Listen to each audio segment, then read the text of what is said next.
ગઈકાલે પીજીવીસીએલના general manager finance તરીકે નોકરી કરતા કિંતુ કુમાર શશિકાંતભાઈ મલકાણ સાથે એક સાયબર ફ્રોડનો બનાવ બનેલ હતો.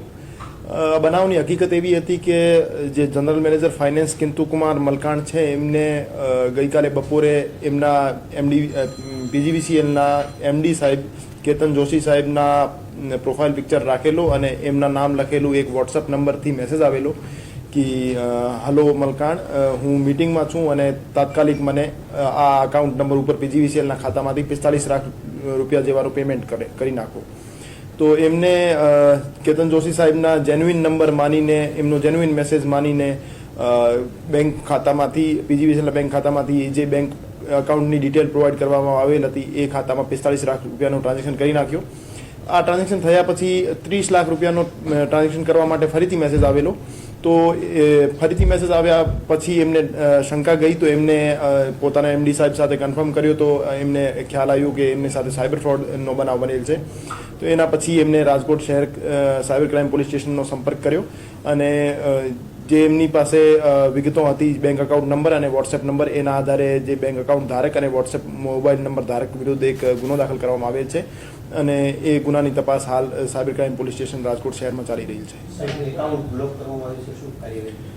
જે અકાઉન્ટ્સમાં પૈસા ગયેલ છે એમાં ફ્રીઝ કરવામાં આવેલ છે અને એમનો ડેબિટ ફ્રીઝ કરી એને જે પણ અમાઉન્ટ અમારો ડિસ્પ્યુટેડ હતો એને બ્લોક કરવામાં આવેલ છે. અમુક અમાઉન્ટ જે છે એ એટીએમ અને ચેક મારફતે વિડ્રો થઈ ગયેલ છે.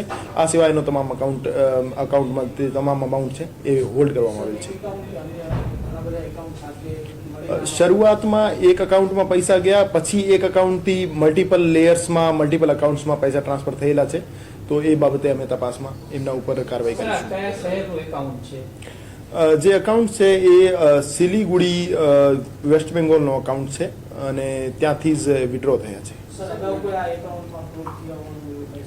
ના, હજુ સુધી એ એકાઉન્ટમાંથી કોઈ ફ્રોડ થયાનો સામે નથી આવ્યો. પણ આજે સવારે એક બીજા ડિપાર્ટમેન્ટમાં રાજકોટ શહેરના જ એક બીજા અધિકારીને એ રીતનો મેસેજ આવ્યો હતો, પણ એમને સમયસર ખબર પડી ગઈ કે એ ફ્રોડ છે. તો એને સાયબર ક્રાઇમનો સંપર્ક કર્યો તો એમને જાણ કરવામાં આવેલ હતી કે એ રીતે ટ્રાન્ઝેક્શન નહીં કરવા.